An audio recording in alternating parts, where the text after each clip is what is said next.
Falar sobre biomas terrestres no mundo. Sim. Vamos lá. Se quer que eu faça, você passa, cara. Um pouquinho da nossa história, né? Por que nós estamos lidando, estamos explorando, estamos aprendendo sobre esse tema, sobre os biomas, né? Nós começamos na pandemia, porque em 2019 eu e meu marido viajamos 30 dias no ano. O Antônio contou, foram 30 dias, 30 dias não, 90 dias viajando no ano de 2019.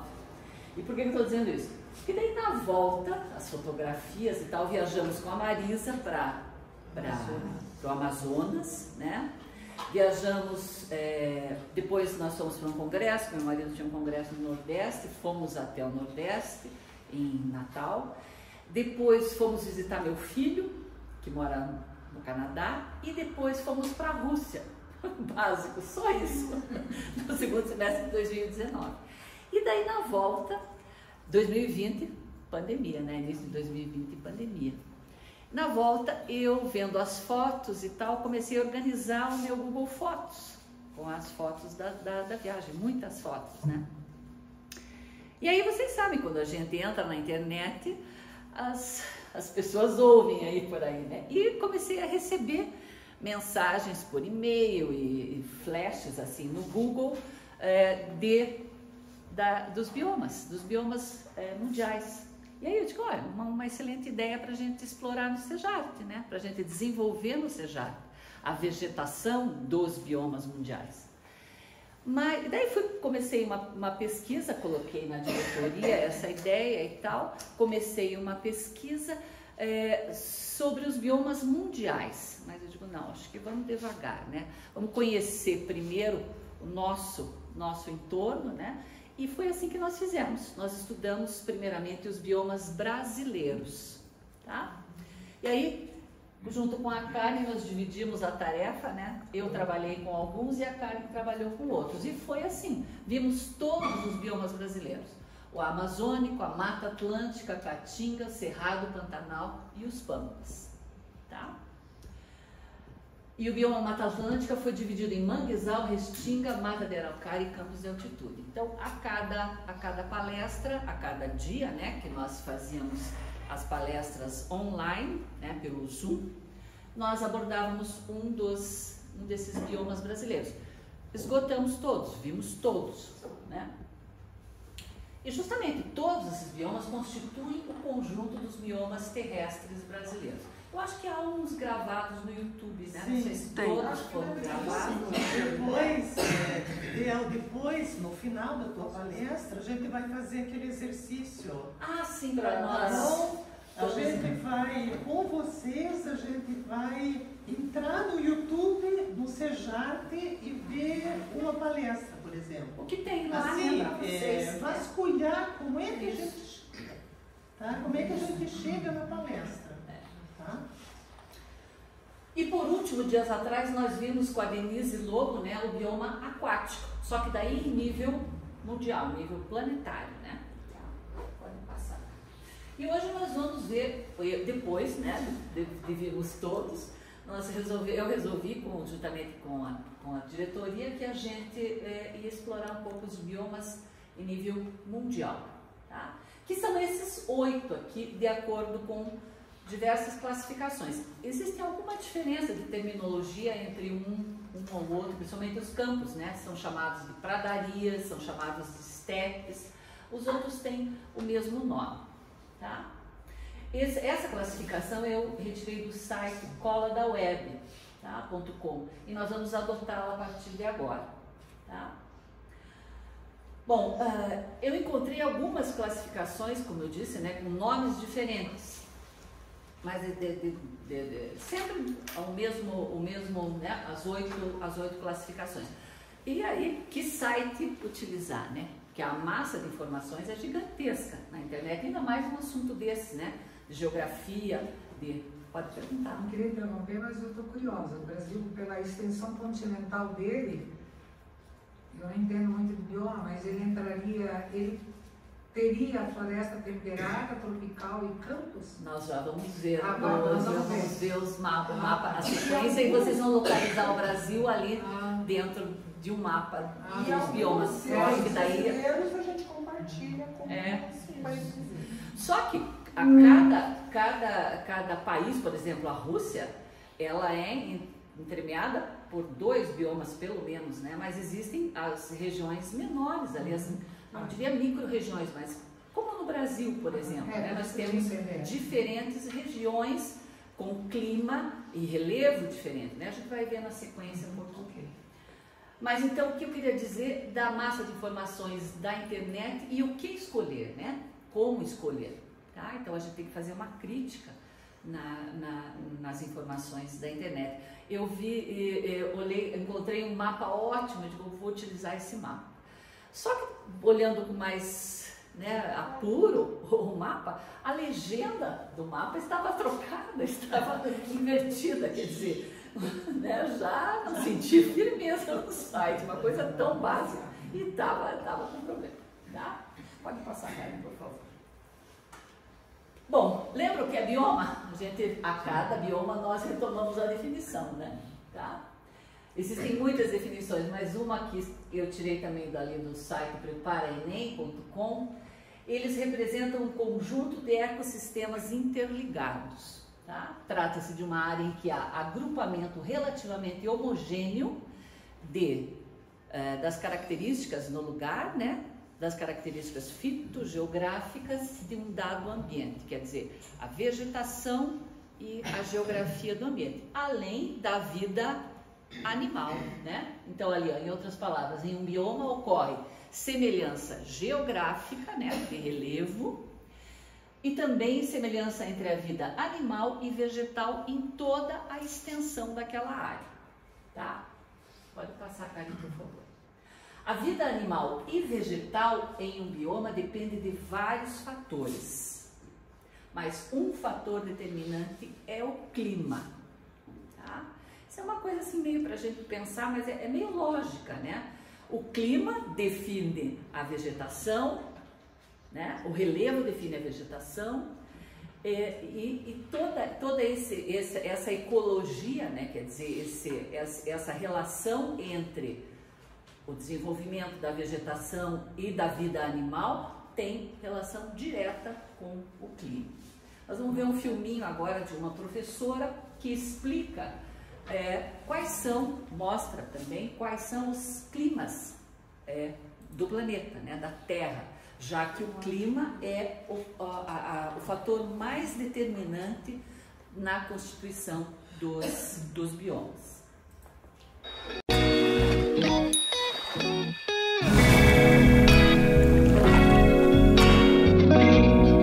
Olá pessoal, tudo bem por aí? Eu espero que sim.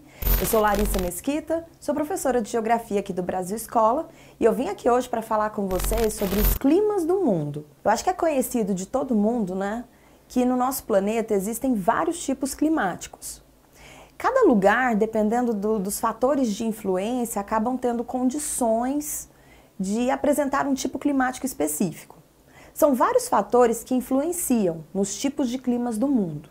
Eu poderia citar assim, a latitude, a altitude, a distância ou a proximidade do mar, a questão do relevo, as massas de ar, até as correntes marítimas. São elementos que influenciam, então, no processo de formação dos climas em cada lugar do planeta. Inclusive, eu vou deixar disponível aqui para vocês um link de uma aula que a gente fala melhor sobre esses elementos. Aí, vamos lembrar também que, quando eu falo em clima, eu estou me referindo à condição atmosférica constante de um lugar. Lembre-se sempre, clima é diferente de tempo, porque o tempo muda constantemente. Ora está chuvoso, ora está seco, ora está quente, ora está frio. São variações da atmosfera quase que instantaneamente. Já o clima não. O clima é uma condição mais estável e é por isso que ele pode e deve ser considerado ao longo de um ano. Bom, pessoal, e para classificar e caracterizar os climas do mundo, basicamente são dois fatores considerados: a temperatura ao longo de um ano e as chuvas, a umidade também ao longo de um ano. Só para você ter uma noção de quantos tipos diferentes de climas nós temos no mundo, dá uma olhada aqui no mapa. Perceba a quantidade de tipos climáticos distintos existentes ao longo dos continentes. Bom, e os climas mundiais, eles podem ser agrupados. Então, os principais conjuntos são os seguintes. Primeiro, nós temos os climas quentes. Esses climas quentes, eles se localizam basicamente entre os trópicos. Então, entre a linha do Trópico de Capricórnio e entre a linha do Trópico de Câncer, em todo o planeta, surgem os climas considerados quentes. O que chama atenção nesses tipos climáticos é que as suas temperaturas ficam sempre acima de 18 graus Celsius. Essa é a média térmica, certo? E em relação à umidade, aos índices de chuva, aí varia bastante. Em alguns lugares a umidade é muito elevada, em outros locais essa umidade ela vai ser mais concentrada em algumas épocas do ano. E em outros locais essa umidade pode até ser bem baixa. E então nós temos também o grupo dos climas temperados. Os climas temperados são aqueles que aparecem entre os trópicos e os círculos polares.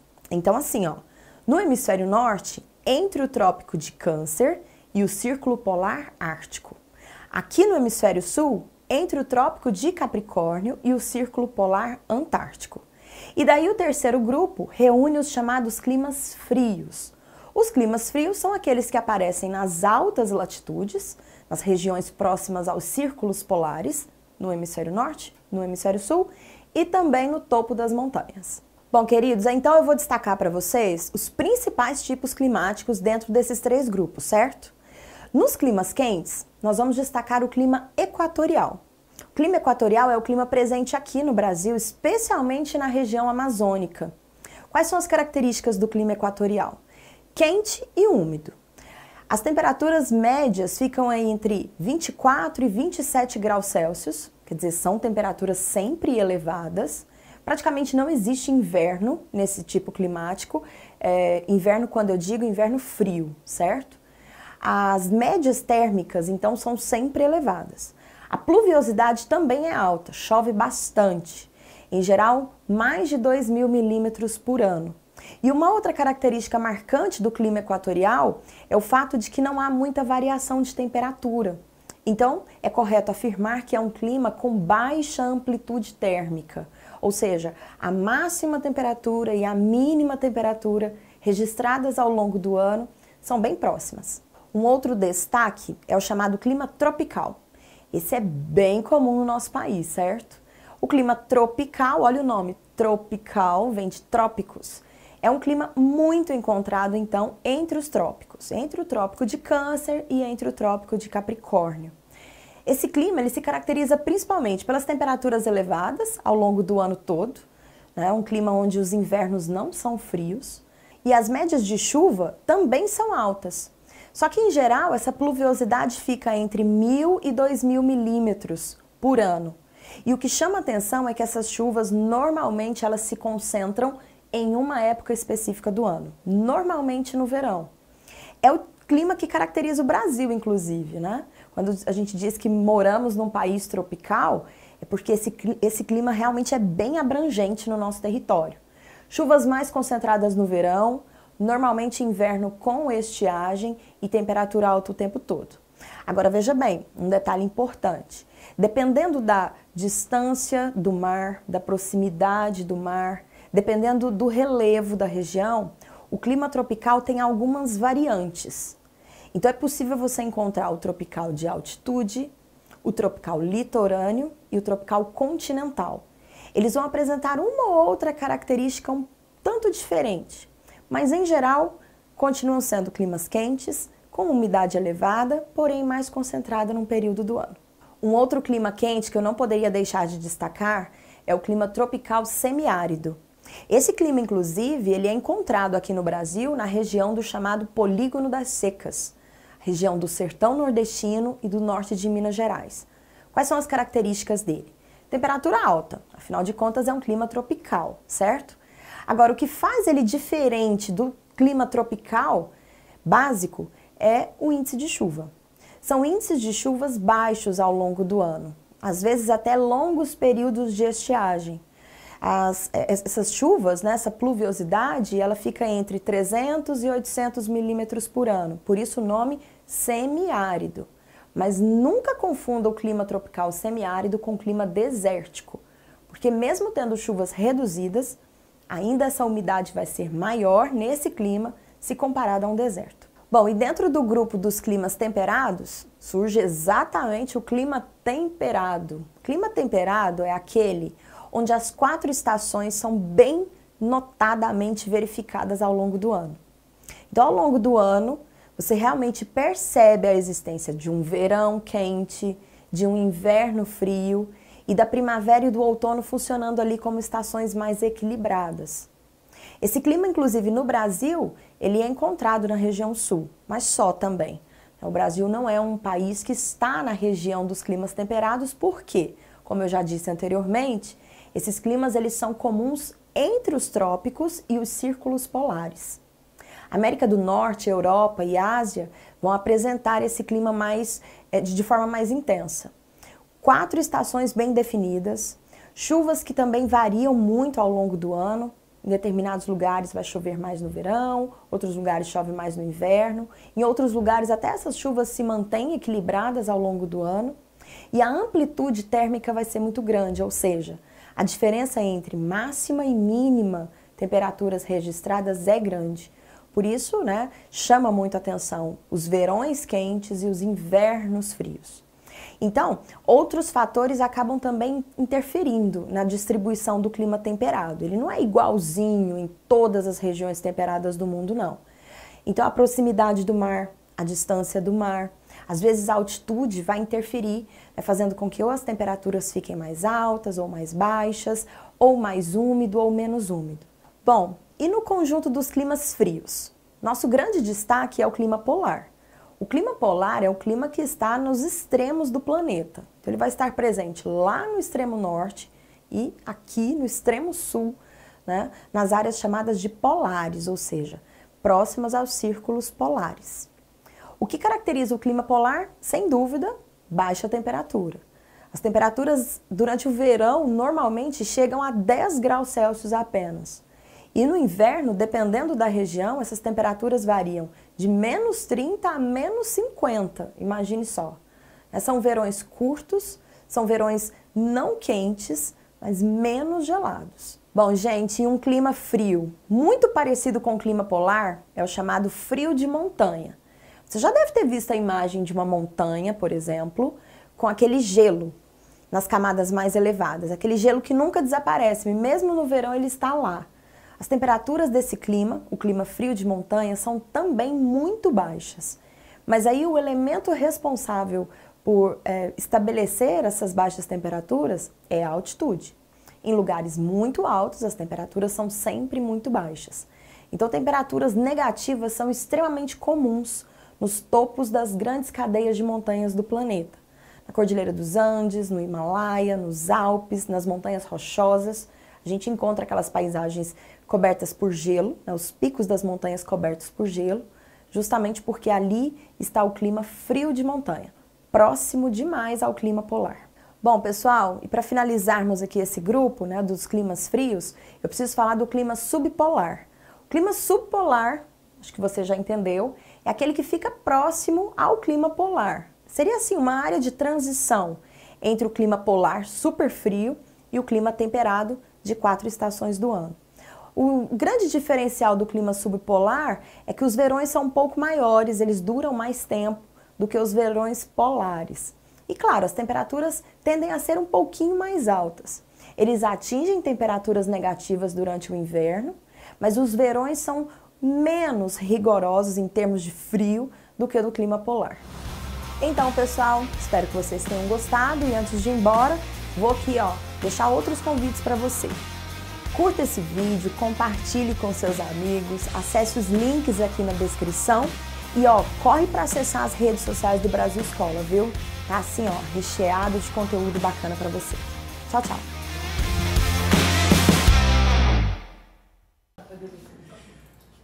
Então, a variedade de climas, né, que nós temos no planeta é bem grande, 7 tipos de climas ali de acordo com o mapa, né? que influenciam diretamente na constituição dos biomas. Tá? E olha o mapa, Ana, tá vendo? Olha, ali nós temos então os 8 biomas. Se nós colocarmos em cima o mapa mundi, né, dos climas, vai coincidir ali as geleiras, claro, né? A floresta temperada no clima temperado, a floresta tropical no clima tropical e no clima equatorial e assim por diante, tá? Então vamos lá. As geleiras lá em cima, né? Aqui no Círculo Polar Ártico e no Círculo Polar Antártico. Está em branco, né? A tundra, que está em azul turquesa, lá em cima, né? O Alasca, aqui ao norte do Canadá, aqui em cima na Rússia, lá em cima, né? As regiões mais geladas. A taiga, que está aqui em azul meio violeta, né? Cor do céu, assim, meio cor do céu. Aqui, ó, também no Canadá, uma parte dos Estados Unidos, aqui, ó, Noruega, aqui é Suécia, Finlândia, né? Isso aqui, e grande extensão da Rússia e da China também, né? Olha aqui, ó, tem uma partezinha de taiga aqui, ó, onde é o Himalaia. A Índia está aqui, ó, o Himalaia é aqui, né? Tá? É aqui, ó. E aqui também é na América do Sul, ó. Tá vendo? Lá a nossa Patagônia. Bioma de taiga. E aqui no meio, aqui, Mas ó. ali na América Central também não tem? Aqui, ó, um pedacinho ali, ó.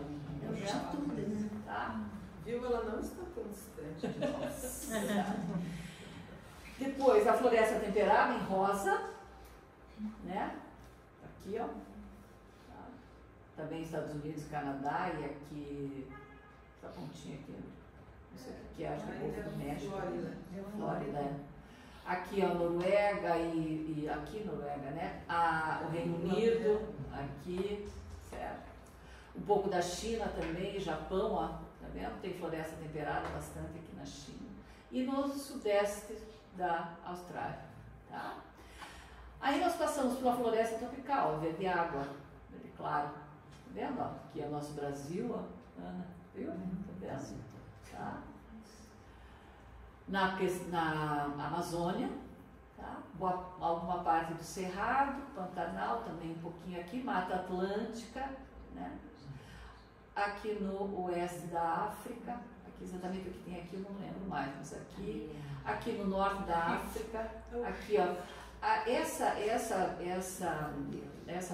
floresta aqui a verdinha aqui na região mediterrânea. Aqui, ó, tá vendo na Itália que já tem outra cor, ó. Itália e Grécia, aqui tem outra cor. Tá?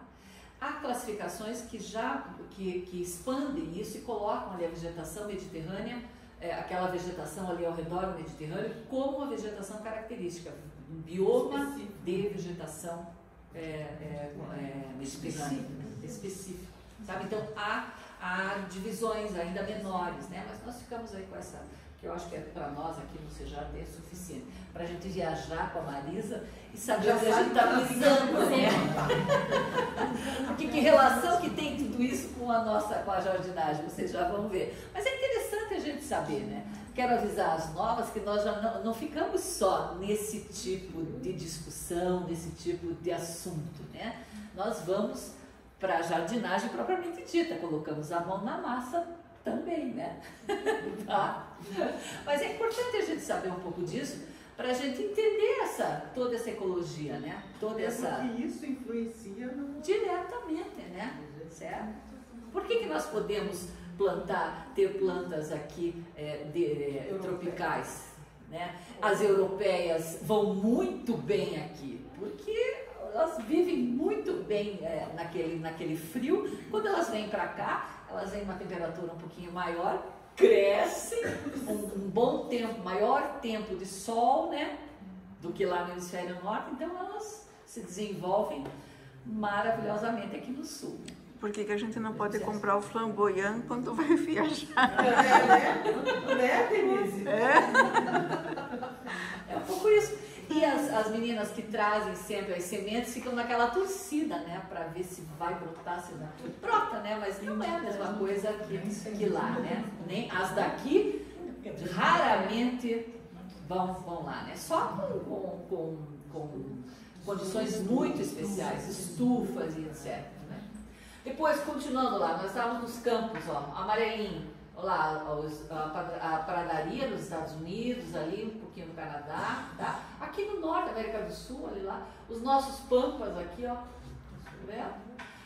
Aqui na Ásia, tá? Amarelinho, na Austrália, uma região de campos também, tá? A savana, que está em verde lá, né? Ó, África aqui. Nosso aqui, Karen, com o cerrado, né? Bem cerrado. Tá? Aqui, ó, aqui a vegetação mediterrânea, que eles também agrupam na savana. Na verdade, não era floresta tropical. Porque é uma vegetação de... É A savana. cor é savana, eu falei floresta tropical, mas a cor me tapeou.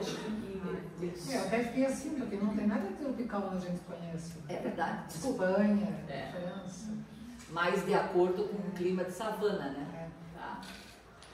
E por último, o deserto. Lá, né? Nessa cor ocre aqui, amarelo queimado. Norte da África, aqui todo o Oriente Médio, né? Um pouco da Rússia, aqui acho que já é China, se não me engano. Aqui os desertos lá, Nevada, lá dos Estados Unidos, aqueles, um pouquinho do México aqui. Isso aí. E aqui embaixo também um pouquinho. Olha o Atacama aqui, ó. Ali, né? Austrália, centro da Austrália lá com a região desértica e tudo. Né? Pode passar. Uma coisa bem importante, né? Não existe uma linha divisória entre os biomas, como se eu tivesse aqui, né? Aquela linha que eles traçam ali, aqui de uma cor, aqui de outra cor. Aqui floresta tropical, aqui floresta temperada. Não existe uma linha aqui. Então, a partir dessa linha termina a floresta tropical e começa a floresta temperada. Há uma zona de transição, né? Isso que eu quis dizer com a frase ali, né? Há uma zona de transição, certo? Há locais em que os biomas estão como se estivessem misturados, né? Certo? Há elementos de um bioma e elementos de outro bioma ali naquela zona de transição, ok? O primeiro deles lá, nós vamos ver só 4 hoje, porque são 8, né? Tá? E fica né, bastante extensa a palestra, nós temos aí um horário a cumprir, então nós vamos ver 4 hoje e 4 ficarão para o próximo semestre. Vamos ver, geleira, tundra, taiga e floresta temperada, esses 4. Os de clima frio, né? Os que estão lá em cima no hemisfério norte. E também, né, nós temos geleiras no hemisfério sul, lá no Círculo Polar Antártico. Aqui uma foto das geleiras que está em branco, porque está em branco lá no mapa, né? Pode passar, Karen, por favor. Olha lá, ó. Observem lá, a grande extensão no hemisfério sul e lá em cima também tem uma área de geleira. Ok? Pode passar. O que é a geleira? É uma grande e espessa massa de gelo formada em camadas sucessivas de neve compactadas e recristalizadas, de várias épocas. Tá?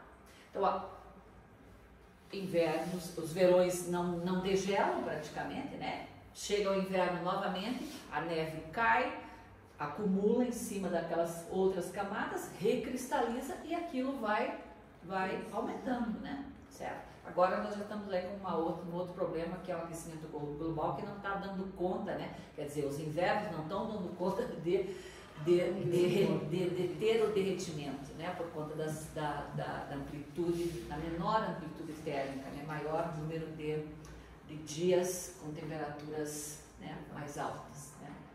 Por conta do aquecimento global.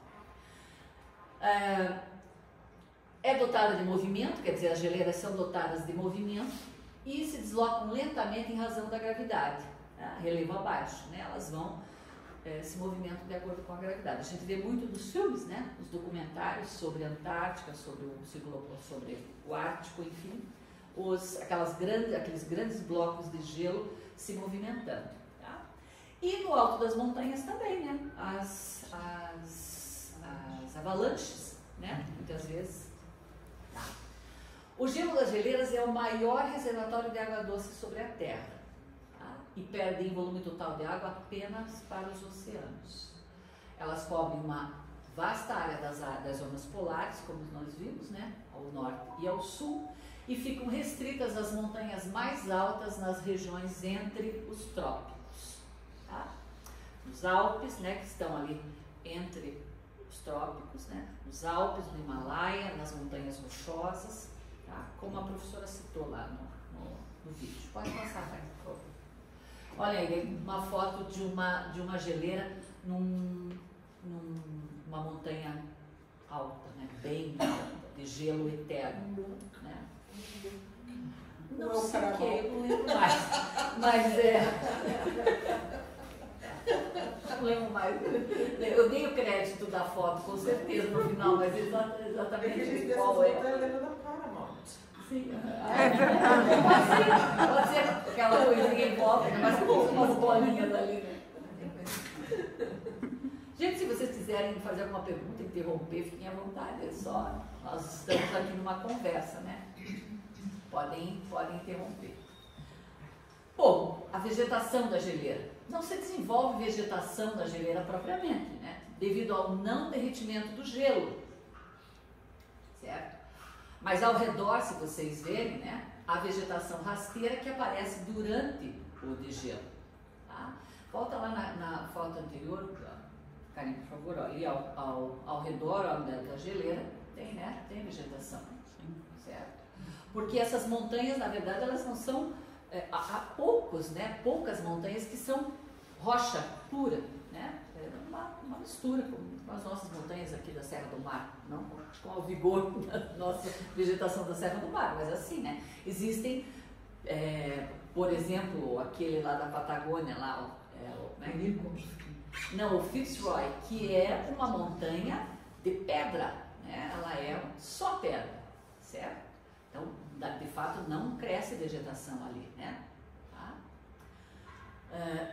Mesmo que ela fica coberta de gelo também muito tempo, né? Não há tempo para que as plantas cresçam, né? Mesmo que musgos e líquens, que são as principais, né? Tá? Porque a geleira fica coberta de neve praticamente o ano inteiro, né? Então, as plantas da região são normalmente baixas, rasteiras, compostas por líquens, que é a foto de baixo, e musgos, a foto de cima. Os líquens se agarram na pedra também, né? Nas pedras, porque não há crescimento de árvores, não tem tempo de insolação e de uma temperatura para que as árvores cresçam, né? Então não cresce árvore, não tem árvore mesmo. Pode passar. Né? E a fauna da geleira? A Denise abordou um pouquinho, né, da fauna marinha, né? Do bioma marinho lá. Então, eu gostei dessa... Eu ia pegar umas fotos, mas aí achei esse infográfico, né? O nome disso é infográfico. Que mostra bem a fauna das geleiras. A marinha ali, né? A orca e a foca branca, que é alimento da orca, né? O papagaio do mar, lá algumas aves e a gaivota. O leão marinho, o urso polar, né? O alce, ou ali é um lobo branco, né? E os queridinhos, né? Os pinguins.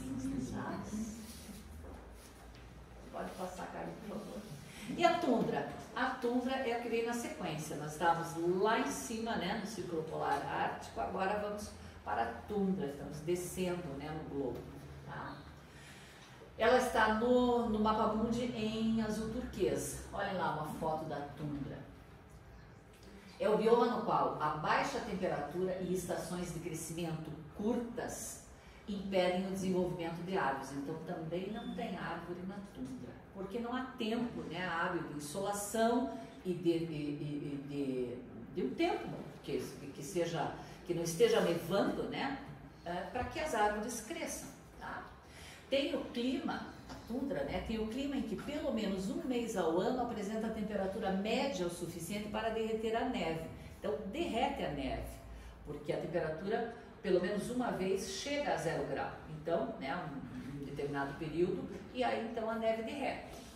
Mas não ocorre temperatura média acima de 10 graus. Temperatura média. Então vai né, de uma alta temperatura negativa para uma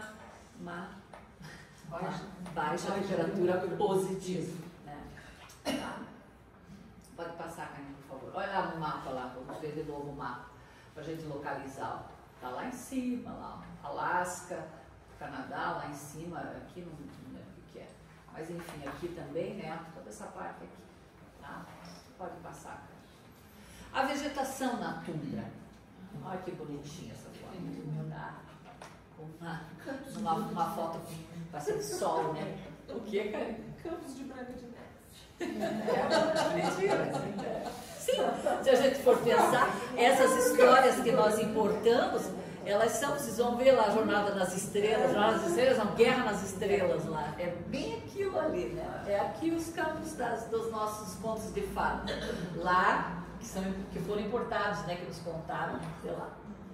A vegetação predominante é composta de líquens, musgos, herbáceas e arbustos baixos, porque as condições climáticas não permitem o crescimento, né? Nos impedem de crescer. As plantas com raízes longas, tá, não se desenvolvem, pois o subsolo permanece a maior parte do tempo gelado. Né? Em temperaturas muito baixas também, a matéria orgânica decompõe-se muito lentamente. Né? A gente precisa de um calorzinho, né? Para que as folhas se decompõem. Né? Então, o crescimento da vegetação é lento, bastante lento. A vegetação da tundra, né, desenvolveu 2 tipos de adaptação ao longo do tempo. Crescem em maciços, tá? O que as ajuda a evitar o frio. E crescem junto ao solo, são baixinhas, né? Que também as ajuda a se proteger do vento. Tá? Então, a natureza, de fato, que a gente diz, né, que é sábia, é mesmo, né? É mesmo. Para sobreviver, para as coisas se perpetuarem, ocorrem as adaptações. Né? As folhas pequenas, que é a maioria, né, dessa vegetação, retém a umidade com maior facilidade. Né? Não tem grande superfície, né, de evaporação, então são plantinhas com folhinhas pequenas. Apesar das condições inóspitas, existe uma grande variedade de plantas que vivem na tundra. Pode passar, Caio, por favor. Olha lá, ó. Temos herbáceas, arbustos, na segunda foto, né? Arbustos baixos, tá? Os líquens e os musgos. Ok? Pode passar, Caio. E a fauna da tundra? A corujinha branca, né? Aquela. Está no cativeiro ali também, eu acho que devia estar um lugar de tratamento, né, provavelmente. Porque... Ela viu como seria ela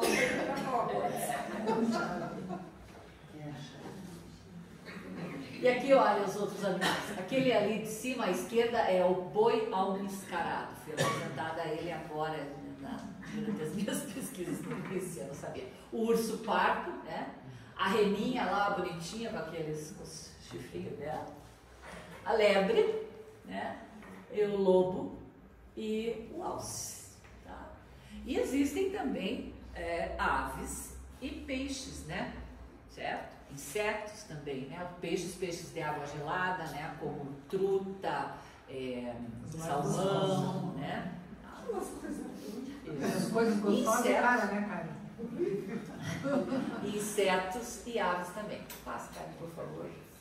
A taiga é a próxima. Estamos descendo, né? A taiga. Tá? Também chamada de floresta de conífera ou floresta boreal. Vamos lá no mapa, para a gente localizar. Lá. A taiga é a azul aqui, esse azul. Tá vendo onde é que ela está? Nessa região aqui, ó. Canadá. É o que a gente conhece de floresta. Isso. Europeia e norte-americana. Mais atemperada, que vem na sequência, cara. Aqui Noruega, tudo, aquelas coisas aqui, né, de cima. Tá? E aqui também, ó, também no Himalaia tem lá uma parte de taiga, tá? Aqui na América do Sul, tá vendo? Uns pouquinhos aqui na Austrália também, tá? Volte lá, Karen, por favor. Na taiga, diferente da tundra, o solo descongela por completo no verão, tá? Permitindo a formação de árvores. Dá tempo, né, das árvores crescerem, né? Precisa bastante luz e bastante energia, né, bastante água do solo. E essas árvores são florestas aciculifoliadas, né, Zilna? Né? Que são aquelas que têm as folhinhas pontudinhas, como o pinheiro, como o pinheiro europeu, né? Tá? Pontudinhas.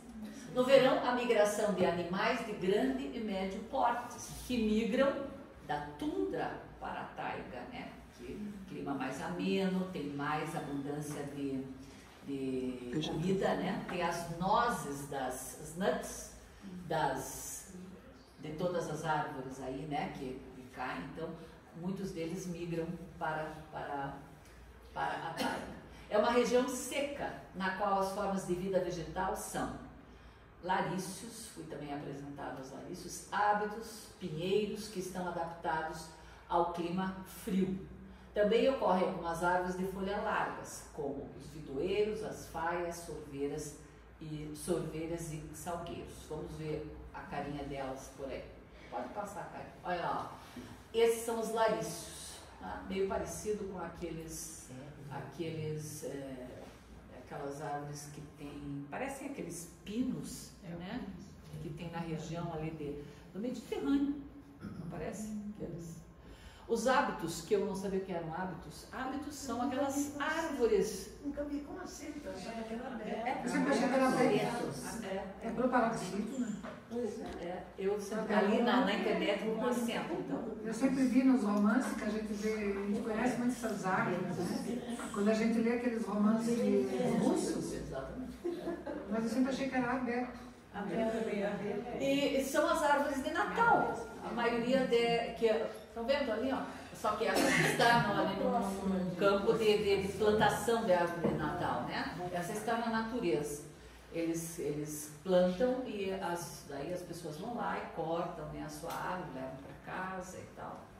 E fica lá desde o dia 22, mais ou menos por aí, até o dia 6, lá na casa do meu filho. E aí tem um suporte que tem água dentro, um pouco de água. Então ela fica verdinha o tempo todo. E eles recebem um aviso que o pessoal vai coletar as árvores, né? Recebem um aviso pelo celular, no dia da coleta das árvores. Então as pessoas colocam as suas árvores lá na porta, né? Na frente de casa, passa o caminhão coletando as árvores e eles reciclam novamente, vira a árvore novamente depois, né? Claro, fazem uma compostagem, trituram, né? Fazem a compostagem e depois adubam o solo novamente para o crescimento dela. Olha lá, eu coloquei uma foto de um close das pinhas dos hábitos, né? Lá perto da minha casa tem um lugar que tem um pinheiro maravilhoso. Quem quiser catar pinha pode ir lá, porque elas caem e como é asfalto, né? Ali, tudo asfalto por ali. Então elas caem no chão seco. Elas não se deterioram, elas ficam inteirinhas, assim, sabe? São muito bonitas as pinhas daquele pinheiro e as pinhas caem ali. Eu já coletei esses dias. Eu já coletei. Eu vim pra casa, pior que a gente sai andar, não leva sacola, né? Vim pra casa com tudo. Algumas. Olha lá, ó, algumas fotos. Existem muitas árvores, né? Inúmeras árvores na taiga. Eu coloquei algumas aí que são conhecidas nossas, né? A bétula, que tem os troncos esbranquiçados assim, né? Tá? O salgueiro, o chorão, né? Tá? A sorveira e a faia. Uma faia linda, né? Que provavelmente é foto do outono. E velhinha também, né? De acordo com o tronco dela. Olha lá, os nossos conhecidos, o plátano e o ácer, são árvores tipicamente da taiga, daquela região ali. Se adapta aqui. Sim, porque muito mais favorável o clima para elas. Elas estão acostumadas com aquela dificuldade lá de crescimento. Imagine aqui, né? Tem sol, a temperatura um pouquinho mais alta e assim por diante. Pode passar, Cândida, por favor. Aqui a fauna da taiga, que eu peguei a foto de um quebra-cabeça que estava assim amarrado. E os créditos estão ali. O que nós temos ali? Conhecidos, né? O urso, o coiote, a lebre, a raposa, o javali, os cervos, morcego, corujinha, o esquilo aqui em cima, né? Ó, tá? Alguns pássaros, que eu não sei o nome. Aqui um felino. Né? Essa é a fauna da taiga. Aqueles animais também que aparecem nos filmes e nos contos que a gente ouviu, né? Pode passar, Karen, por favor. A floresta temperada, que é o último deles, que nós vamos ver hoje, que está em rosa no mapa lá. Só para a gente lembrar onde é que tem floresta temperada. Lá, o Reino Unido, Noruega, Europa toda, China aqui, Japão, ó, tem bastante ali, ó. Austrália aqui e aqui. Não, lá? Um pouquinho. Pode passar, Karen, por favor. Olha lá, ó, a carinha da floresta temperada. Sua característica mais marcante, além das 4 estações do ano bem definidas, é a existência de árvores. Aí tem bastante árvore, né?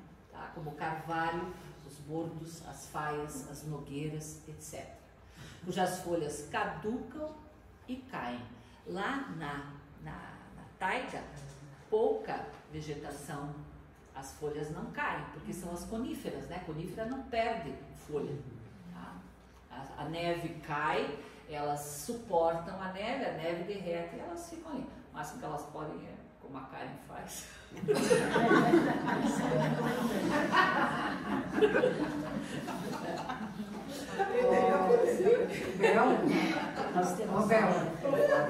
Eu acho que eu tenho um livro, acho que é A Vida Secreta das Árvores.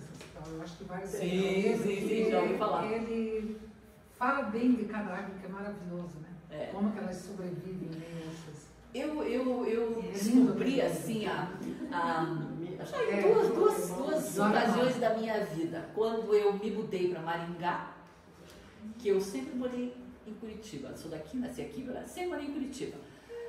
Jovenzinha, não olhava muito para essas coisas. Apesar de ter minha avó ter quintal, ter horta, nós tínhamos uma macieira em casa que o melhor era o galho que ela tinha assim, que meu avô fez um balanço ali, que era a nossa diversão. Mas nunca olhei com o olhar, você já tinha, né? Criança, jovem. Daí me mudei para Maringá. Aí eu comecei a olhar, a perceber a diferença da natureza, né? Aquelas mangueiras maravilhosas, né? Aquela exuberância, aquela coisa. Comecei a me atentar. E daí para as árvores, principalmente. Mas aí tá, a importância das árvores está clara, né, para mim.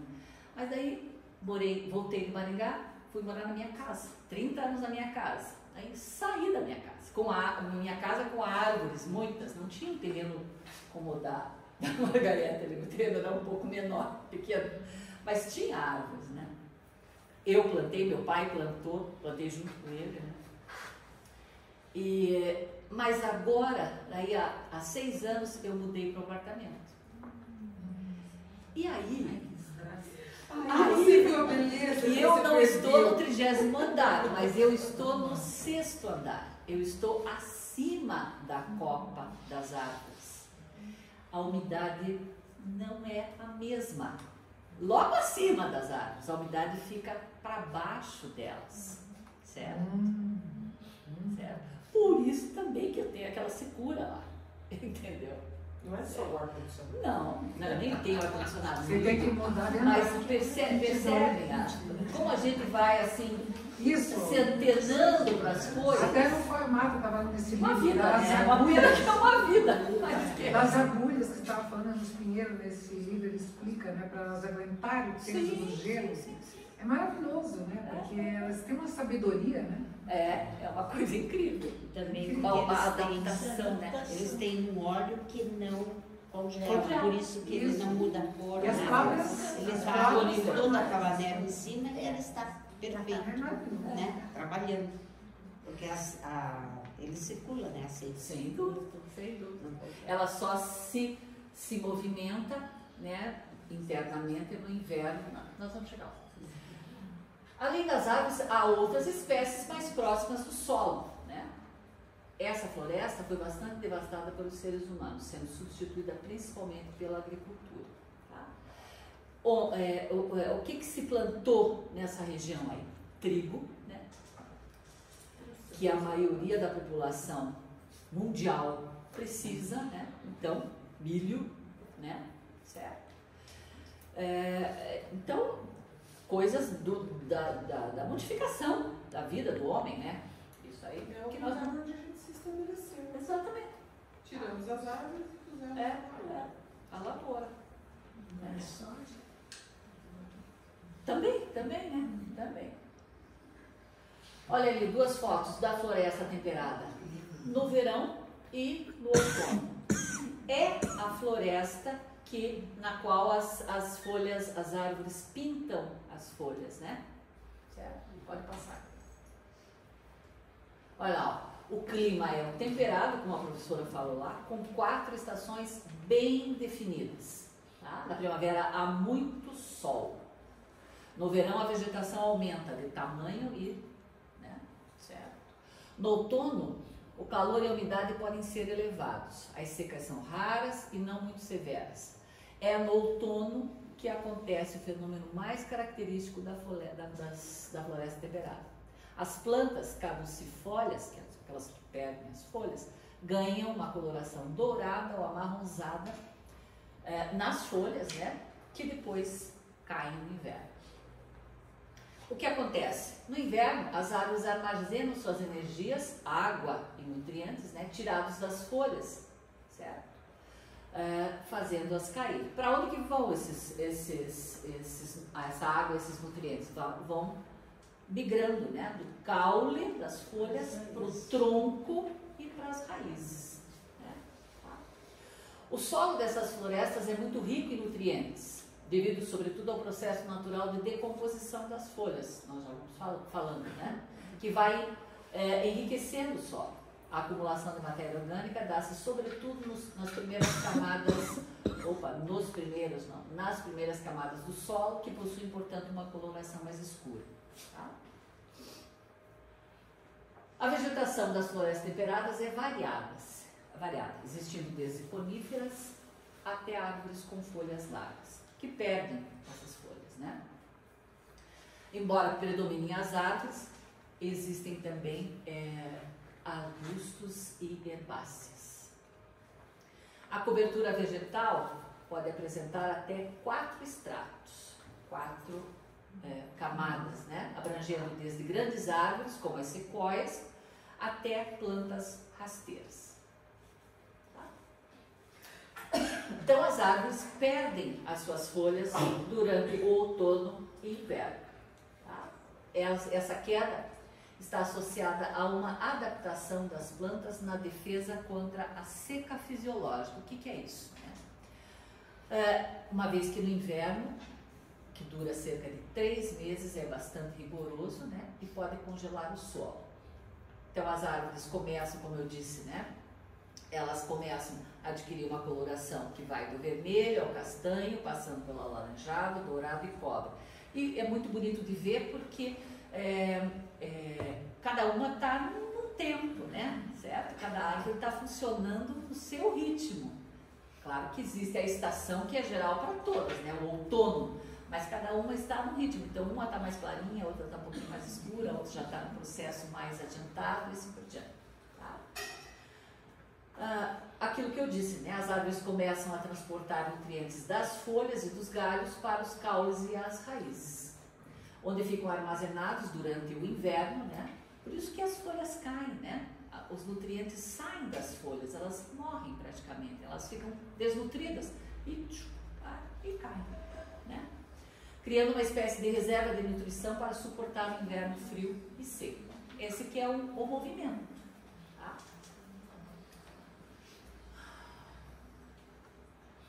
As folhas ficam em tom alaranjado, avermelhado, porque a produção de clorofila nesse processo para.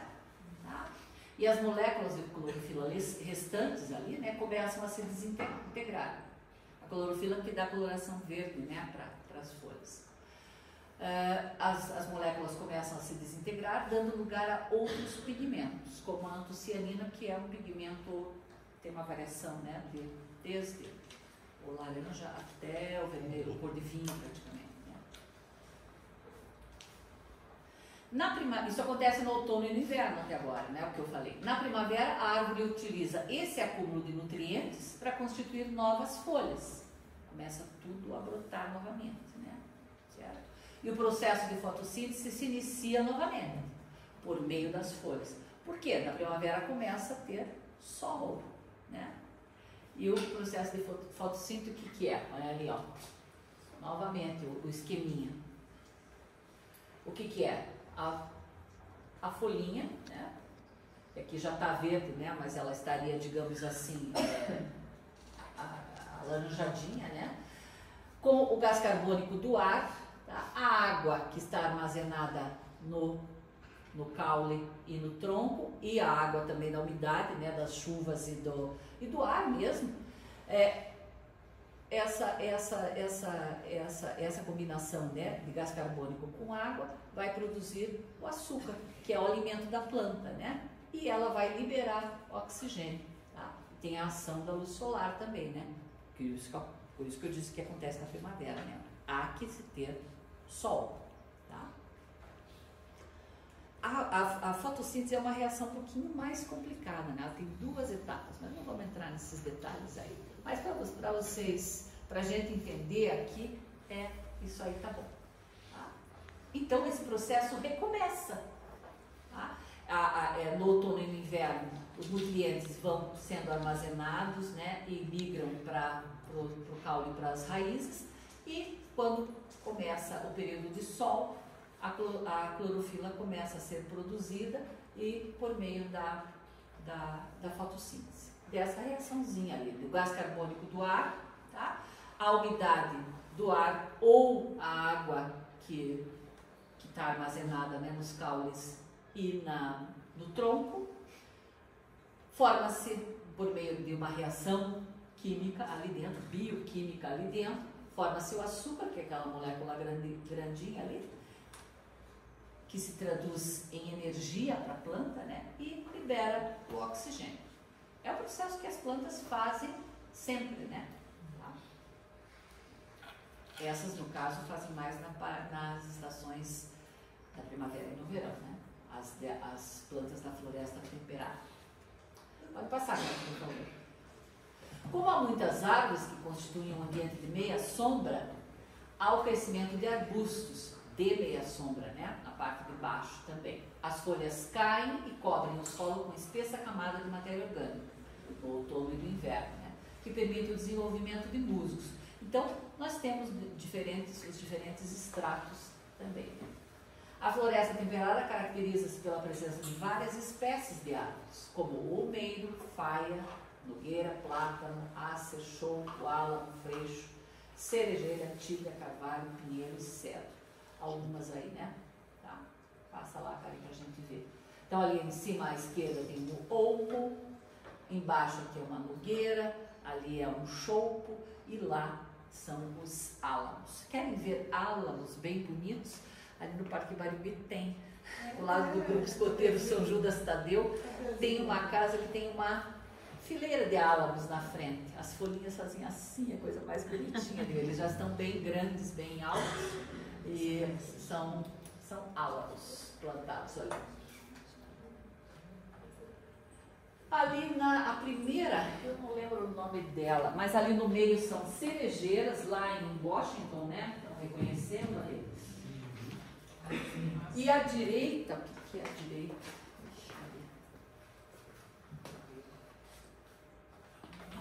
É um freixo, cerejeira e uma tilha. Quem sabe disso é a Valda, porque na nossa viagem ela dizia, esse aqui é uma tilha. Lembra-se? Na Polônia. A Cid também conhece próxima tilha. Será que Tem tilhas? 13 tilhas. É a tilha das 13. Você as 13. 13 tilhas. Mas não é a verdadeira, só tem uma verdadeira que fica na frente da prefeitura. Ó. As restas são tudo do Tá vendo como a Sig conhece? Vamos saber. Porque fica sabe na frente da prefeitura. Quando vocês forem a 13 tilhas, só da prefeitura que é de verdade. E as outras? As outras são fakes tilha.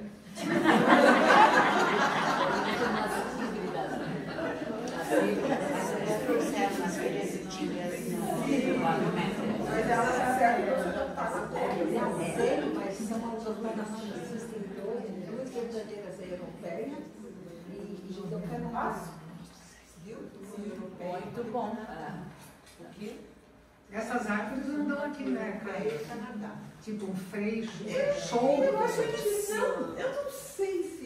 Que são tão Porque bonitos. nós aqui no sul, nós estamos Porque mais nós ou estamos menos temperados. isso mesmo. Mas eu acho que além do fato do clima temperado, é a altitude. Não, tem uma altitude. Então a altitude talvez comprometa um bom desenvolvimento.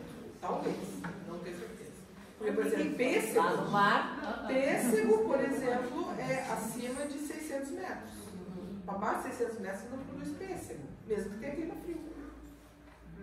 Mas as tilhas, elas dão a 500 metros, 400 Tudo bem, metros. pode ser que dê certo. Se conjugar as duas coisas. É uma conjugação de fatores que... É aquilo que ela falou, influi a proximidade do mar, a altitude, O tipo do solo, por exemplo, Curitiba, nós temos solos ligeiramente ácidos por natureza. porque chove demais, né? Na nossa região, tá? Tem sol lá. Se é uma planta que o solo é mais para alcalino, como normalmente ocorre na Europa, talvez não se adapte. Mas talvez lá em Bateias dê certo. Porque o solo é alcalino. Porque tem calcário, então o solo mais alcalino. Então, altitude, clima, solo, pode ser que dê certo. Porque olha essa aí. Em se plantando tudo dá. O professor Zanetti, quando ele deu aula para nós, vocês lembram que duvidavam dele? Ele levou o pinheiro para os Alpes, ali na Itália, Na Itália não e deu. E deu. Deu para nós. Não, tem um pinheiro, uma araucana, que é mais Do Chile. Do Chile. lá no Canadá. E tem uma em Portugal. Pois é. E tem uma tamareira e uma Eufrásio Correia, duas. Duas tamareiras. A questão é Imunes a corte. o mais importante de considerar é assim, nasce, cresce, talvez, frutifica, pouco provavelmente. Porque elas não dá manga ali para morrer por ali, não produzam fruta. Eu acho que é a umidade demais. Plantam, Muita umidade. Porque, eu acho que é a umidade, porque a manga em Minas dá uma beleza. Polinizador. Não sei se é umidade, porque em Belém do Pará, eu estive lá, chove. Mas é o tipo da umidade. É o tipo da umidade. É um calor úmido. É um calor. E morrer, a gente às vezes tem a tal do verde gelado. Mas em Morretes não é porque Morretes não dá laranja de gente. Pois é, porque o clima todo faz com que as coisas não fiquem tão líquidas. O Júnior fez um pomar de laranja, não dá nada. Mas na casa da chácara do meu pai tinha aquela formazinha que era espetáculo. Mas a gente não tira o muro de casa. Em Morretes não muita laranja. Morretes não Eu estava